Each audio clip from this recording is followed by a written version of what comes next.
Welcome to Retailistic, the official podcast of Coresight Research for September 16th, 2025. This week, Coresight Research CEO Deborah Weinswig welcomes apparel retail royalty Michael Kaplan.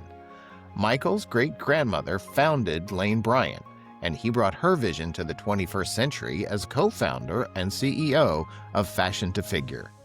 But before we go behind the scenes of the specialty retail industry, let's visit with Isla from the London office for our weekly update on new research publishing on Coresight.com.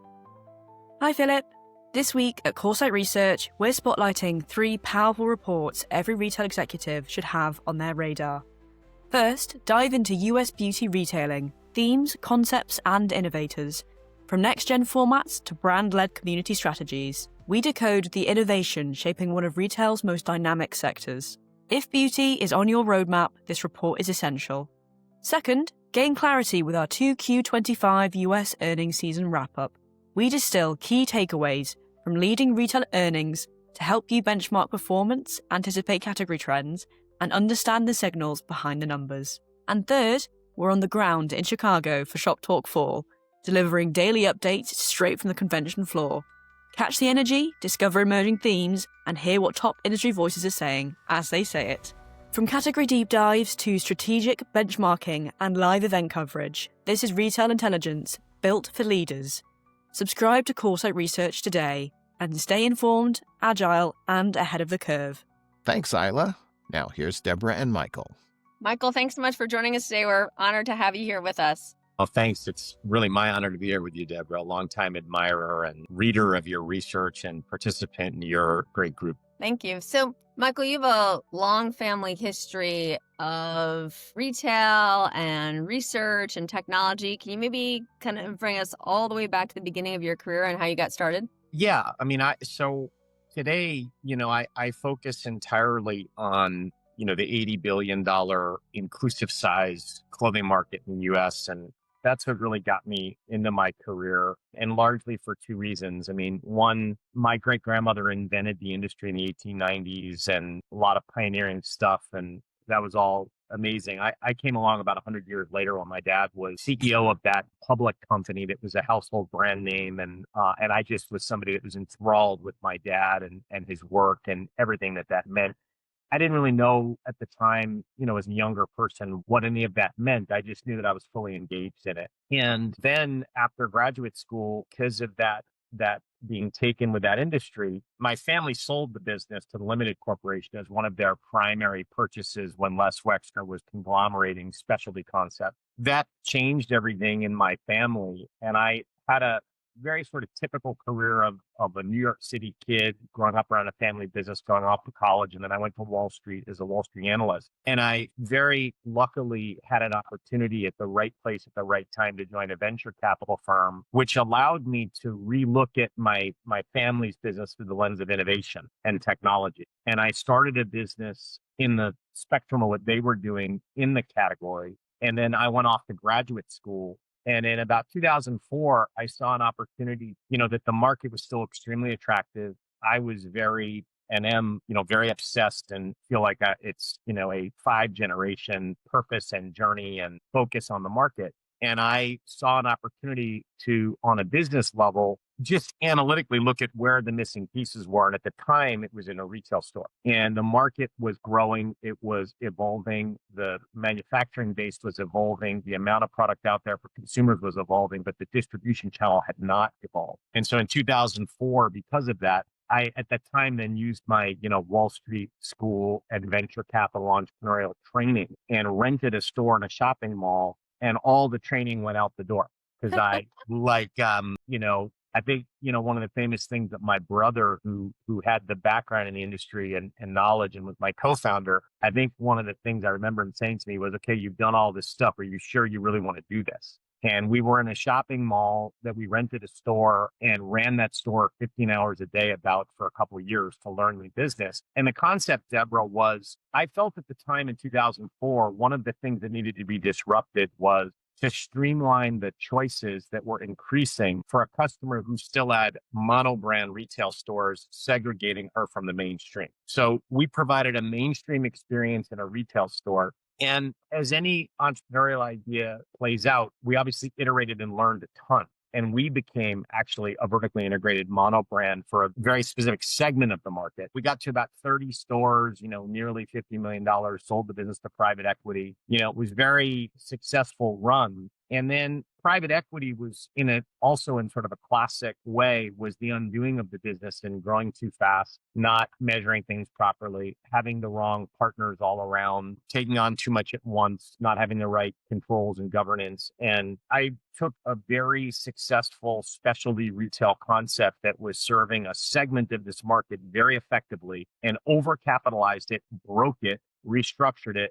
And I've moved on to where I am now, which is utilizing all of that experience that we talked about to buy businesses in the category and run them better for the consumer, given all that we know. I had an opportunity in 2020 to buy my family's business back with a private equity firm, now building on that experience. Unfortunately, the COVID epidemic or pandemic happened, and all the resources around the table there, whether it was the sourcing company, supply chain, management team, senior leadership, technology, designers, tech designers, everybody that was driving that $1 billion of sales in around 2018, 2019 is now with me as a team, consolidated as or together as a holding company to go buy the various segments of this market, which I now have lived personally for 20 years and obviously as a family for 130 years. So I think that's probably more background than you wanted to know, but that's the story of how we got here. No, that's super helpful. So maybe talk to me about how you look at your customer. I think she's historically been underserved. Why is that? And how do you look to change that? It's a very complicated market. And I would tell you that with as much passion and drive and obsessive in a way that I don't think was psychologically healthy, as much obsessiveness as I went after my first concept, all of my assumptions after graduating from my, Ivy League business school were all wrong. And so if I'm somebody whose family invented the market and I had the best training to go after the market, and I made all the assumptions after 2 years of study at a business school and went into the market, and I took 2.5 years and $3 million to learn what to do, you can better believe it's an extremely difficult, nuanced, very idiosyncratic, very complicated market that unless you specialize in, you're going to have a very difficult time. It's why you see, Deborah, a lot of the traditional retail operators that are excellent companies. And I would say that Old Navy is one of the most recent ones in the last couple of years, go into the market with a lot of fanfare and then exit the market, because their classic operation, their classic model can't just be translated over to the market. I liken this market to kind of an emergency room. There's fabulous doctors in an emergency room, but when somebody comes in with a traumatic brain injury, you probably need a neurosurgeon, not the ER doctor. Everybody's doctors, everybody knows medicine, but there's specialization. And so I would say that one of I'll start with some of the lessons I've learned and some of the things about what you asked about the observations of the customer. First of all, 85 million women in America, much less people anywhere, are not a single market. I mean, that's just full stop, like a kind of a disrespectful thing. Secondly, there's largely two variables in this market, which are usually one variable in traditional retail. So in the inclusive size market, when people choose the same taste preferences of a segment, whether that be Missy or urban or fast fashion or, whatever it is, when they choose that segment in this market and they're within that segment,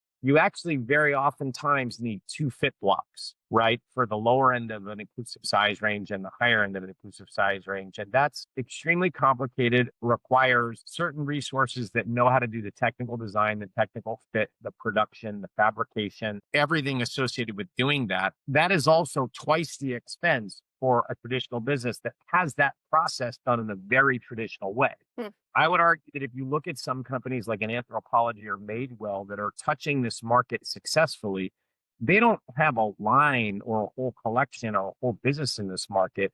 They're taking certain categories that they do well in, Madewell being jeans, and they go at this segment within that category because of the ability to learn this category within the expertise of what they do in that category. They learn this segment. So it's very complicated. Then you go to the customer who is extremely nuanced psychographically.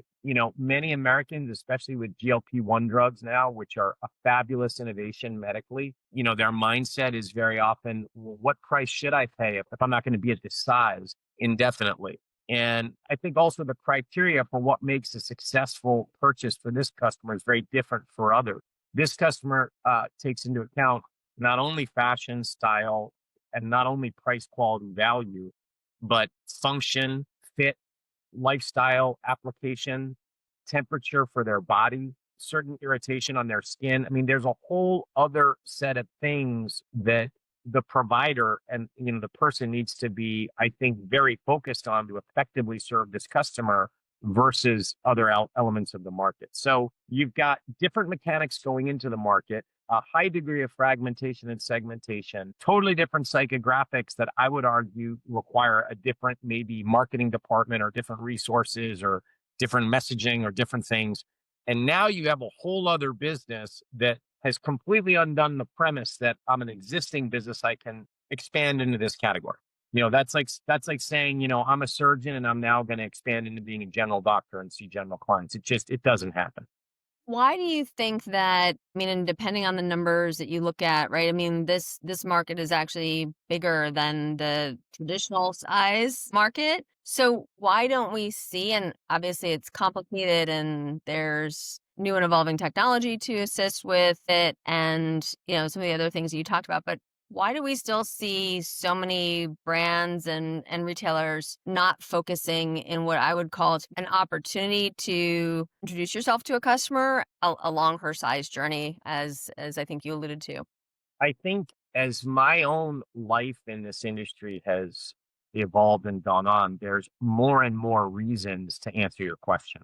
When I first got into the industry, Deborah, the answer to your question oftentimes was, I don't want to have my brand conflict to serve both segments. I don't want to serve Missy size or Missy, customers along with inclusive size because it's just a completely different brand. And, I'm not sure those customers would like to coexist in a specialty store, stores, what have you. As my experience in the industry has gone on, it's many, many more things other than that. And thankfully, that reason is actually disengaged a little bit as a driver of the market. But take the Old Navy case in point that I referenced earlier.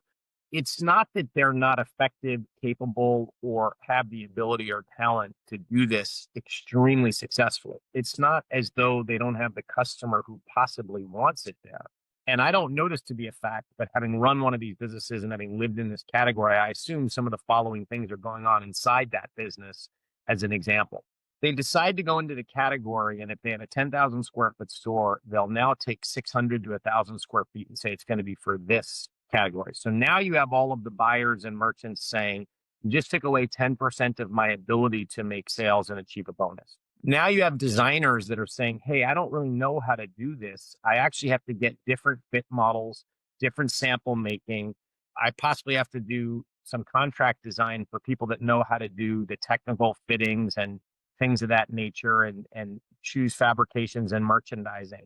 Then you have to go source that apparel, which might not be from the vendor that the company is used to doing. Then the finance department probably walks in and says, what's going on? We're not as productive in the 1,000 square feet as we are in the 9,000 square feet. We're not getting the unit economics that we typically get because we have a different vendor here. And I'm seeing that our fit costs and our sample making costs are going up. What's happening?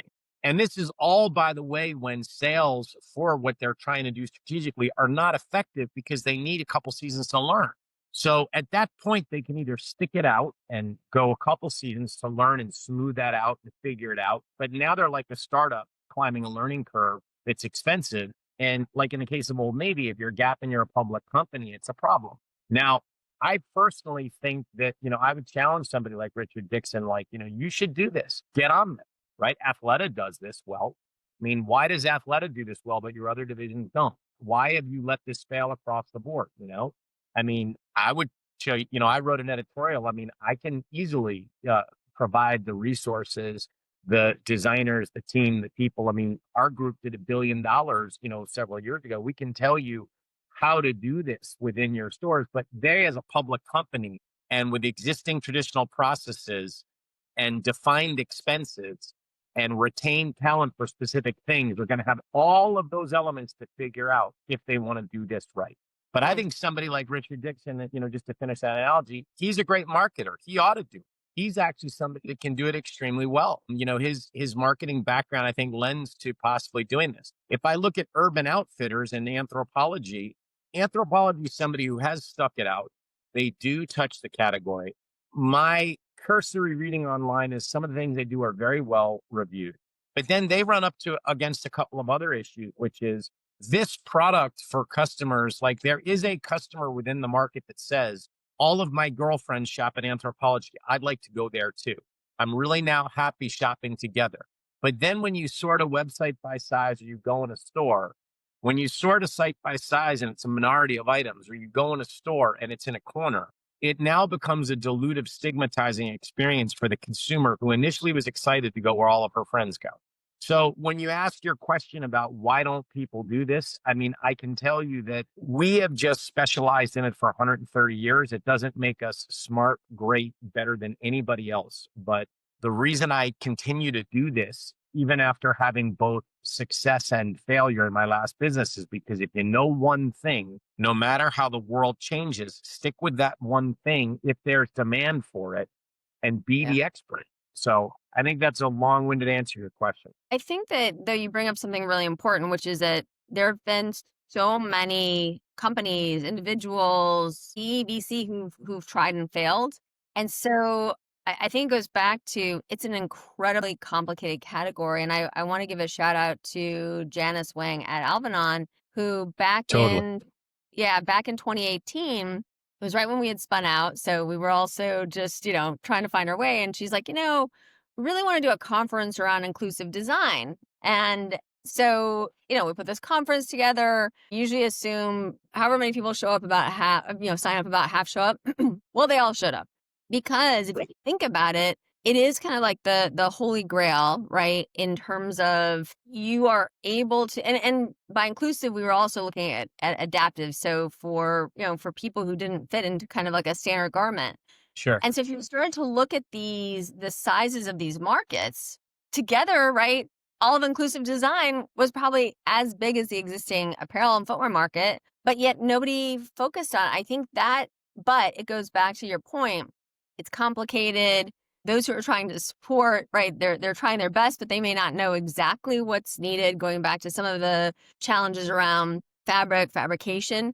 And so as you think about body forms and also you look at what's currently available, if you had a wish list, what would be on that to get us from kind of where we are today to where you see the opportunity tomorrow? My biggest wish is that more people on the finance side, the brand side, and the design side have a longer commitment to doing this, because they will climb the steep learning curve and pay the expenses to do it. But they'll also codify some of the lessons like we've been through and I've been through. So, having grown up around the market leader, I came out of business school with the idea that I told you in 2004 we launched, and I capitalized something over a life cycle of a business with money to try to conquer an $80 billion market. But my concept was not my concept wasn't for the whole market. And I only learned that after the fact. I had smart investors. Somebody might debate whether they ought to, have left me alone as much as they did. But none of us, as smart as any of us were, understood that capitalizing the business with as much capital as we did was not justified for the segment we were going after. So it would be great if finance firms that are absolutely critical to entrepreneurship and putting these ventures together would also learn some lessons that I'm not going to capitalize and go after the quote plus size space, but I'm going to go after the Gen X mid-size space, or the urban working woman junior space, or something, because it's very, I think, sexy in the finance world to say this is an $80 billion market growing at 19% a year, and I'm going to throw a ton of money at this. Mm-hmm. I think somebody like Sycamore, right, who's bought and created Torrid, and now they own my family's business, Lane Bryant, and other things. It's one thing at the highest level to go be the $1 billion player. I think everybody else developing concepts which is what I would have on my wish list, is I think a proliferation of concepts should capitalize them appropriately and not for the market, but for the segment. I think what's going on in the design schools to focus on the category is great. And I think that it's actually going to help every part of the market, not just the inclusive size, because people learning the craft of fit design, tech design is critically important to have better utilization of our clothing and a life cycle of a garment. I would like to have more US companies committed to saying, we're going to stick it out for a period of time with a period of capital, with a period of resources, and get to a place that we stake out.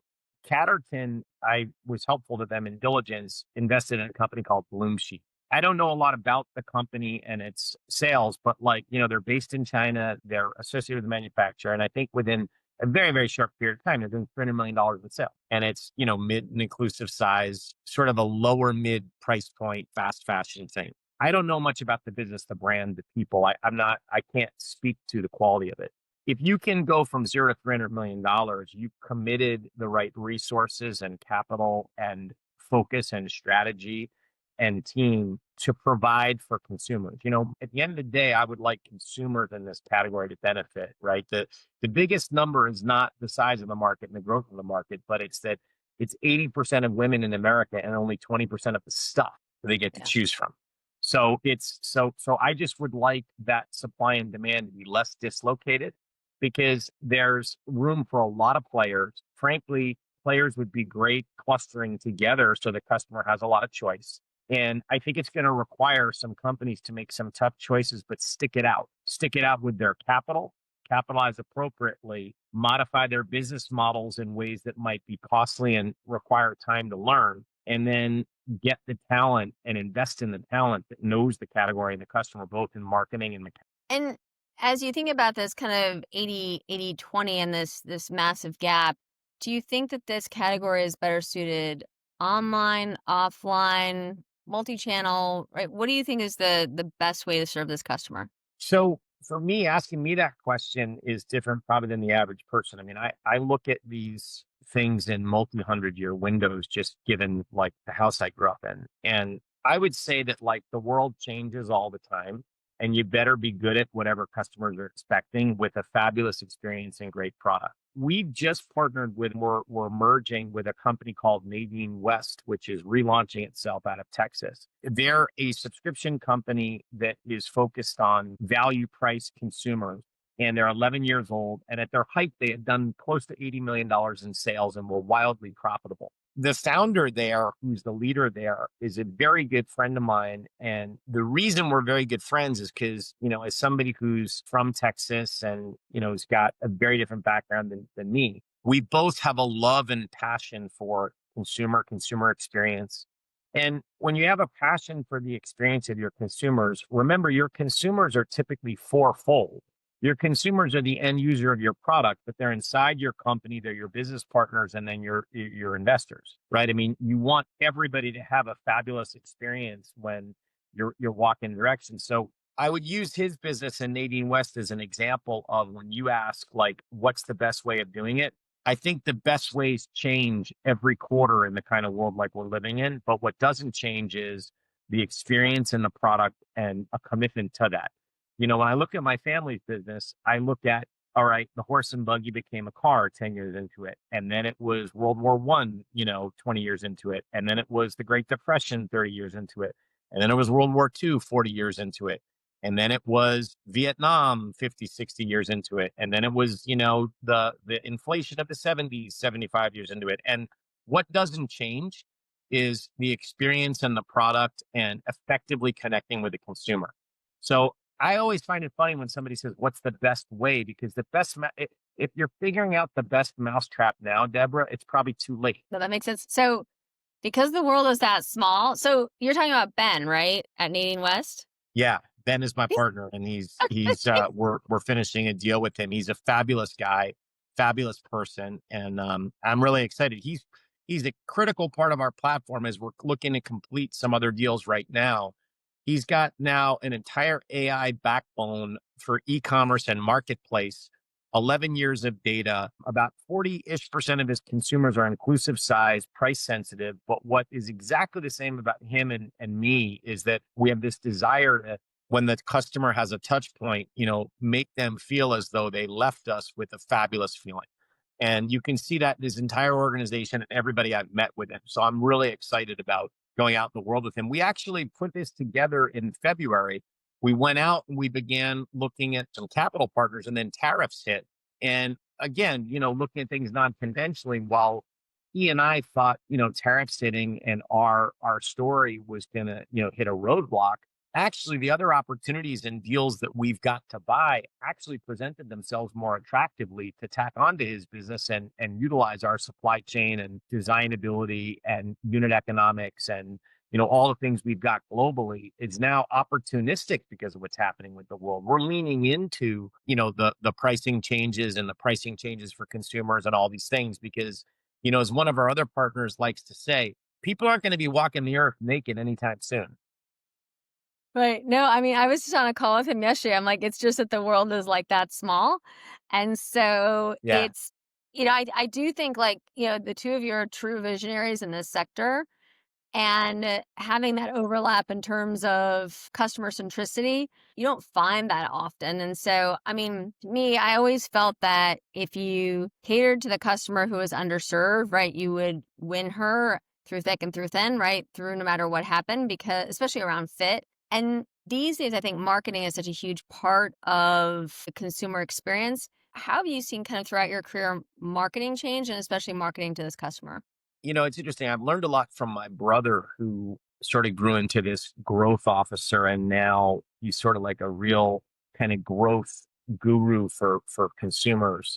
And one of the things he mentioned, which I agree with a lot, is marketing, used to become the keeper. It used to be like, who is the keeper of the flame of the brand? The creative director and vision person and the marketer would really make certain that the drum was being beaten all the time. There's a steady drum beat of what this brand is and how do we put it out there and the content and calendar. I think as the world's become digital and the touch points are multi-channel faceted, there's brand marketing, there's digital performance marketing, which is acquisition, and there's retention, there's reactivation. There's content calendar narrative and content creation type stuff. I mean, it's so multifaceted that I don't know of a chief marketing officer like a CMO who if to me, what I've seen is that really good people now are people that kind of can put a suite of people around you to wrap your customer in all of this in a way where the number dictate that what's happening is, very profitable. So that's one of the good things about I mean, so it's become exceedingly more complex and it's much more vast across areas. It requires more expertise. And, that's, I think, something that's nebulous. I think something that's quite helpful is it's become very empirical, right? I mean, when I was in business school, there was like the famous adage of, $1 of every four in marketing goes to see if the other three were effective. And, it's like now we're at a place where turn on ad spend and, lifetime value and cohort value. And I mean, you can really do a lot of activities and, with attribution. And I mean, and by the way, there's a lot of stuff here that, again, I think about my brother, like there's a lot of stuff here I have no idea about. Like it's not my expertise, but I know that there's such granularity in the world of technologies and systems and how you measure them and measure the touch points of your people. I think what hasn't changed though is that all still needs to all bubble up to a customer experience and level of engagement. Sure, you probably need to send some direct mail to people. We've seen companies in the last 12 years go from, I got to spend every dollar online because of the payback, to if I do that, my store experience is bad. And now online's so expensive, so let me do some direct mail and catalogs, to I better open stores because I'm Warby Parker and I can't buy people online anymore. I mean, so this thing meanders quite a bit, and it's going to continue to meander in terms of like what's effective and what's new. But what's not going to meander is it all better lead up to the same thing, which is people love your brand.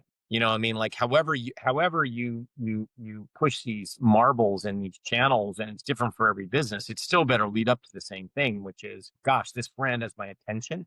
It has my hard-earned dollars, and I really like being there. And it's quite easy to be there. And it's kind of got like that Amazon factor. It's really easy to do this. Yeah, that's a really interesting point. And I think that as we kind of take a giant step back with the tariffs and just a lot of the noise in the environment, how has that caused you, or what's kind of ignited you to kind of just rethink everything? Because we see a lot of retailers these days, right, shipping products with no prices on the tags. You know, it's like everything and nothing has changed. How has it Right. impacted, kind of what you're doing specifically? Well, I think tariffs for everybody, look, I'm not the smartest at anything. I mean, there's people that you should ask that question to that are a hell of a lot smarter than I am. They understand international trade and why things should be what and how to prepare and have a plan. I think for the average person like me, the difficulty for us is when we organized our holding company, we were really excited to partner with the Asprey sourcing company, which was it's a sourcing company for a lot of different businesses and the limited corporations arm that was in India. They're all over the world. The current generation of the business actually serves as the chief sourcing officer on our platform. He's a great colleague. And I think one of the things I see, Deborah, to answer your question is there's a lack of ability to plan. I mean, I was really excited to partner with this guy and his business and his family's business and really know that we could have like many different points of origin in the world. And like, for example, not for any like geopolitical reason, but like we don't do anything in China in our operation. Like we're in Colombia and Latin America and Korea and India and Japan and Tokyo. And like, for example, our largest partner is a mill, Debs, which is a fourth or fifth generation mill. It's probably one of the most well-known fabrics that nobody knows of the company because it's private and it's run by a family, but it's a fabulous, fabulous materials company. But like for us, it's like, do we call them and say, hey, can you ship out of Indonesia? Can you ship out of Tokyo? Can you ship out of Mexico? Can you ship out of here? The thing that's rethought is, I don't know where, one of the obstacles in our industry is lead time and planning and supply chain time. And I think with tariffs right now, I would have loved to have seen them roll out. And again, I'm not an economist. I don't know if we should have tariffs. I don't know the background and the issues, but assuming we were going to do this, it would have been nice for them to be rolled out to say, look, the next 18 months is going to be tough. We're going to do this. So plan accordingly. And that's just not happened, so that every 30, 60, 90 days, there's like a new thing. I mean, 6 months ago, 9 months ago, everybody thought India was great. Now it's a problem again. So I think that's the thing that it's made everybody rethink. I think we're not going back to what was. I mean, it's priced in here. I think it changes unit economics across the board. I think a lot of the multi-brand retailers that do a lot of chargebacks and things like that are going to lose some of their vendors because those vendors don't have those sort of extra cushions to accommodate. And I think that, you look at like the Saks Fifth Avenues and companies under real financial distress like that. I mean, this is not good for them. You know what I mean? This is like their vendor base is more hawkish than ever, and they're slower than ever in payments. And because of the environment and the uncertainty, that's not a good combination, in my opinion. I don't know anything. That's not my job to understand luxury or that, but like, that's how I rethink things, which is some places of distribution likely will go away. And this world that we've had the last 10 years of people either really flourish or they fail, there's kind of no middle ground. I mean, when I look at like the companies of the last 5, 10 years that have been absolutely awesome, and I look at like Skims or Yori or Lululemon or Aloe, these companies that not only like they're not just surviving, like they're crushing it. They're really making a spark, and they're hitting on all cylinders, and they're creating tremendous financial payback for investors and value for customers and all these things. And then you have other companies that are not just kind of like also existing. I mean, like Kohl's is like teetering, right? I mean, and again, I don't know that. I don't know, but like, you have companies that are reporting earnings that are, and comp sales that are like going through the floor. So I think the way it's made us rethink things is the world's very bifurcated. It's really a tale of two halves. I think you got to be very careful about where you play and where you don't, who you engage with and who you don't. I think it's impossible to do proper planning given the people that are rolling all this out. I mean, there is no strategies. There's a strategy, but there's just no kind of predictable cadence, it doesn't seem like. And that's a problem. Look, I think that, people flock to safety, right? I mean, people doing well, Ross, TJ, Burlington, Walmart. Those are people that can absorb some of what's going on, and they start with low prices. And so the customer continues to go there. I think some of the independent chains, like my old chain, I worry about what my old chain would be doing now in this environment, right? I mean, as a small 30 store player, like that's what would be very, very vulnerable at a time like this. You don't command the scale. I think some of those players will be a problem. So to customers, shop local, keep those people around. I mean, like that's where creativity happens. No, you're totally right. So let's kind of go back in time, because somebody who studied the industry, I mean, I certainly remember, right, Lane Bryant, Dress Barn, Fashion Bug, Catherine's, all, Charming Shops, Asina, right? I mean, all of this kind of coming together, and then the changes that happened. Can you walk us through, at least from your perspective, what happened and when, and if there was a decision that was made at the time that you think altered the course for the better or for the worse? Can you also dive into that? Yeah, I mean, and I think the question you're asking about history is probably exemplified today by a company like Torrid, right? I mean, Torrid went from 200 million to $1 billion. They fabulous offering, fabulous bunch of years, fabulous payback for, private equity industry, whatever. But like, some of the best people out there at this industry are running that or own that business and drove it and got the payback for it. And it's great. But now right now it's a public company, and like the growth is behind it and the payback's behind it, and it's a public company. So what's the issue? Yeah, I think you're kind of asking that, as it relates to kind of the history of the industry as well, which is like what happens when people kind of have a flashpoint and then, they go away. There's a lot of people who believe that. Sorry, go ahead, Deborah. No, I think that that's exactly right. And so you've seen an evolution, but did it evolve this way because of the decisions that were made? Right. Was it exogenous factors, or was it decisions that were made to kind of take it in that direction? So I think it's not one answer, right? I mean, it's multifaceted. Okay. There is. Yeah, no, I mean, look, I think if you look at certain companies, like there's a lot of people who are really, really smart that believe, brands just have a bell curve, right? Like brands get hot and they have a bell curve and you got to ride it up and ride it down. That's probably true in some cases, but then, you look at a Ralph Lauren, or you look at Dillard's, or you look at Prada, or, like Max Mara, right? Like, yeah, there are certain brands that have their moment for sure, right? And then you've got other brands that are, stand the test of time. And what is it about that, right? And because it's sort of like that maybe surfaces to the answers to the questions you're asking. Is like, does one make choices and one not? Well, they're never any silver bullets, right? It's all the detail. Do we take in capital? Do we make a change? Do we go in this strategic direction? Do we hire these people? Do we do this? How do we recover from some of these wrong decisions? It's all of that stuff. But I think there's some tenets that are important as it relates to participants in the industry, right? I've had people say to me, Michael, why are you still at this? You succeeded for a certain period of time. You can do whatever, you can do a number of different things. Why are you still at this? Well, the love and the passion and the desire and the history and the legacy and the things that drive me are going to be very different than the things that drive the person that has exactly my background and CV next to me. And that person next to me actually may be a better hired CEO of a business, but I have intellect and experience and emotion and desire and passion and history and everything driving me.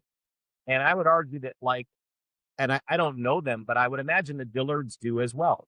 And I would imagine that, Muciana Prada, what her name's on the door, does as well. And I mean, I know a little bit about the company Max Mara, and, it's a family run business, and I imagine they do as well. So in some cases, you can have certain ingredients that, the business is being built to withstand the long haul. Now, if you've got those ingredients, you need to make sure the other ingredients are there too, right? Like my fatal mistake was when I took in private equity to my business, that's in conflict with everything I just mentioned to you, because their core business is getting their money back in 2 to 4 years. And, they have customers who are their LPs, and that's directly in conflict with what I just talked about. So in some cases, when you ask what's happened, it's just wrong elements like that happens in some cases. In some cases, a business will, and I would argue, by the way, that Lane Bryant is that, right? I mean, my family was never known. I mean, Lane Bryant was never known as, well, let me try to diplomatically say this, Deborah. Hmm. We saw Lane Bryant on a Saturday Night Live skit earlier in the year, and it was very controversial. It got a lot of press, because I think you remember there was those two stars of Saturday Night Live, and they were in a zoo, and one of them said, "This doesn't scare me because I've worked at Lane Bryant," and it was really denigrating comment, and it was not thought of as humorous by half the people, and it was written about in the press. That never would have happened in my family's tenure, not because somebody wouldn't have thought about it, not because we were doing anything, but the way that the business comported itself didn't lend itself to that. Now, that doesn't mean that the company today is not incredibly in incredibly good shape. I mean, I look at the same owners that have created billions of dollars in wealth and their financial holders. They're looking at the math and the details. They're not looking at the way I would, a CEO of the business that, okay, my great grandmother invented this. I've done this. I take every customer interaction personally, so the product has to be like, there's just a different ethos with which they're going to do it. It doesn't mean one's right or wrong, but it does lend itself to you're asking the questions, what happened? Because it does mean that there's going to, in one case, it means there's going to be big swings and until they try and throw some things against the wall and get it right and come back. And in their case, as an example, when you've got professional management in a company, they can make choices to undo certain categories. Like Torrid, I haven't looked at Torrid as a business in a while, but I was right next to them for a lot of years. They were an absolute juggernaut, great management. And if you looked at the store, it was absolutely the industry's place to go for jeans. They had like 25% of the store floor, something like that, was a jean, and they had brought in somebody. This is my understanding, by the way, that they had brought in a very talented person who knew how to do cuttings and fittings for this consumer, and it was a big driver of the business. They've probably gotten away from that to do the next thing and haven't figured it out yet because like they're not living or dying by are we the jean company. Catherine's and Fashion Bug, I don't really know enough about those cases, but like that too, I would say is an example of what I'm talking about, right? I knew the Wax family, who was the one buying Charming Shops, incredibly lovely people. It was a multi-generation business. It was out of Pennsylvania. I think the business was started after one of the patriarchal members came back after a war as a veteran, was doing something extremely special, but then, left the business and it was put in professional management's hands and started to go sideways because that often happened, right? I mean, that often happens. And so then I think when the business was bought by Ascena Retail, it was just an absolute dollars and cents financial decision to shut two divisions. But it's interesting if you go back and you look at Ascena, right? The idea had always been to leverage back office. I think most of the deals that were done at a price that could allow that. But somehow when it all kind of came together, it ultimately obviously didn't succeed. Yeah, and I don't know enough about the intimacies. I will tell you this, that David and Richard Jaffe couldn't be nicer people to me. And I think that David Jaffe in particular is just a salt of the earth person that has been incredibly nice and wonderful to me. And Richard, who I've met, I don't know as well, is also a really nice person. Look, is it possibly taking on too much of a debt load? Is it not, like when your family starts a dress barn operation? I mean, I remember having lunch with David and he used to tell him, I think there was a story, I'm not going to tell it accurately, but I think his parents, when they worked the floor, would ask their bag vendor about certain orders in some places because they would like then ascertain volume in certain areas and open up a store there. When you go from that to a big public institution, that's just a different way of running things. They got very big very quickly. I think it's extremely hard to pivot and change these companies in dynamic times when they're $7 billion with 7,000 stores, many divisions, many different people. I think a lot of people who probably had a lot to do with that company and were on the inside know far more than I, to be able to share that with you. But I will tell you my opinion about Lane Bryant, who I competed with during that time. And when I saw them with that was I don't think it was effective management of that division in terms of the brand's positioning, in terms of the merchandising pricing strategy, in terms of the assortment plan, the store operations. I think I'm really lucky to call a colleague, a woman by the name of Linda Heasley, who I was introduced to by a professor of mine at business school who used to be the vice chairman of Limited. And, Linda's run companies like Lane Bryant and Limited and J. Jill and other places. And I think some of the things she did there, particularly with there's a decision she made to reassert the Cacique division with a Huh? refitting of cup sizes and other things. And so it solidified something they were doing well, right? Like it was sometimes that's an effective strategy that answers your question when you say, because your question is kind of like what happens or what. Sometimes if a new team or a professional team can come in and dial down on something a brand is really known for, right? Like I don't think anybody's ever going to come into Ralph Lauren and not have polo shirts there, right? And Right. and by the way, nor should they. But perhaps they're going to make them from a different fabric at some point to drive more sales to those older people. I think when a lot of people come in and do a brand new thing and they eschew the essence and roots and guts of a company, but for everyone that you're asking about, why is there such a change, Deborah? There's a Mitchell and Richards, there's a Dillard's, there's people that are just massively passionate, and stood the test of time. I mean, G3 Apparel, those guys are now the second generation. I look at, somebody who's a friend and mentor of mine, Randa is a private company of Jeffrey Spiegel, this because company is 115 years old. So, Yeah. as much as things, you ask things, why things change. What's more interesting to me is if a place like, the business school up at Harvard, where I learned the case method, they would do a study of these cohorts of companies and why do some flourish and why do some go away. I think it has to do with founders and purpose and types of personalization of the management versus simply just the tactics, which I think is behind your question. I don't think it's tactics. I think it's ethos and mission and purpose. Yeah, I mean, I think ultimately, right, if you just look at the numbers from an Ascena perspective, right, I mean, and I think you referred to it, debt load from Ann Taylor, I think Yeah. ultimately, right, you're like a duck, right, you're trying to kind of move forward, but you're just not really able to. And I think if all of your focus ends up over here versus on the business, that ultimately leads to, I think, what we saw. And so I think, which is obviously quite unfortunate. So I do think that the challenge is, right, in this sector, right, when you're growing through acquisition, and especially with family businesses, when you start to kind of take that heart and soul out of the business and it just becomes a numbers game. And let's say if you always feel like you're a day late and a dollar short, right, it becomes you start to cut corners, I think, in places where the customer realizes. 100%. I think going back to a lot of these family businesses, right, the customer feels like they're part of a community. And so, yes, there's loyalty programs and personalization, gamification, all that. But when that real kind of community changes, I think it can have unintended consequences.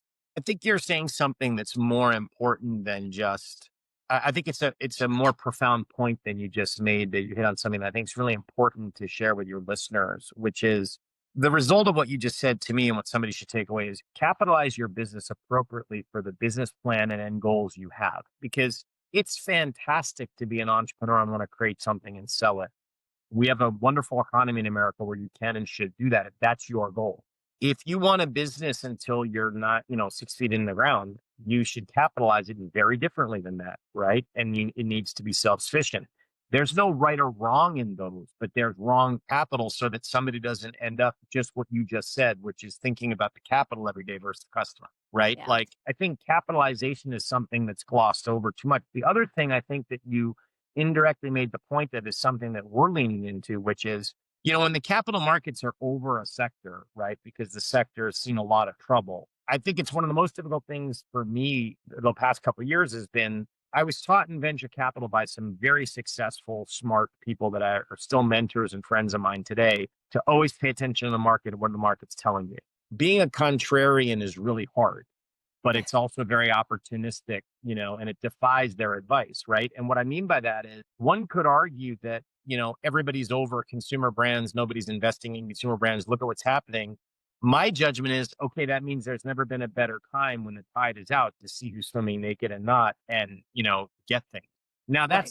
that's me and what I want to do and my story. That's not a universal truth. I'm just saying these are I think the offshoots of the points you made are vast, right? Like, how do you capitalize your business? What do you look at? What do you want to go do? What's the approach and strategy you want to take? These things are critical to the venture's ultimate success. Absolutely. All right. So we're getting to the point which, we didn't give you a heads up, but that's the whole point of lightning round. So we're going to ask 5 questions. If you want to pass, take a pass. If you, kind of need to phone a friend, do whatever it takes. So, all right. So are we ready? Well, as given that I know you, I am a little ready, and I talk. Everybody listening can already tell I talk too much, so they know where I'm going to get in trouble here. So go ahead. All right. So most important lesson from your family business that taught you about inclusivity in retail? Human capital is the best asset any company's got. All right. Biggest difference in terms of how you saw your family treat the customer and how you've seen others treat the customer? The customer was family to us. It is family to me. And it's a transaction elsewhere. I mean, this is not business to me. It's very personal. Excellent. Number 3, most underrated retail lever for building loyalty. Store experience in today's environment, way underinvested in, and people are focused on its 3rd or 4th. But be on your store floor and meet people personally. You'll learn more than any place else, and you'll cement a relationship with someone. Number 4, a leadership decision you are proudest of during your time in retail. That's a tough one, because being an entrepreneur and having grown from a piece of paper to scale, I always felt like it was an absolute circus I was holding on for dear life to figure out. But I think the thing I'm most proud of is leaning into the family background and story and ethos and values, even though our concept was so different than what the family was doing in the modern times. I had a very good friend and mentor tell me once, you don't drive a car looking in the rearview mirror, right? You look at the windshield. The rearview mirror is supposed to be informative. So it's a little dangerous to say, let me go drudging up history and, dig up all this history, of family stuff that was, decades ago. I'm pretty proud that I did it, because it made me discover a love that I've got to help other people. That's clearly what the family work was based on. And so I'm really proud to have gone into it and do this and dig all that up again for another generation of people. Nice. All right. And number 5, the one piece of advice you give to someone inheriting a heritage retail brand today. Get relevant and stay relevant without losing the lineage and guts and personality and heart and soul of what got you here. Great, Michael. I could talk to you all day. I mean, there's so much to learn. You have such a rich background. Thanks for your time. We really appreciate it, and I know all of our listeners will as well. Thank you. Oh, well, Deborah, it's an honor with you. I'd do it anytime. This is no headache for me. Talking to you is a pleasure, and I learn more than you do. So it's always great to see you. Thanks, Deborah. And thank you for joining us this week. Coresight Research serves our subscribers with strategic insights, retail tech reports, and consulting services that create global advantage. Visit us at Coresight.com to learn how Coresight Research can support your success. Have a wonderful day, and we'll see you next week.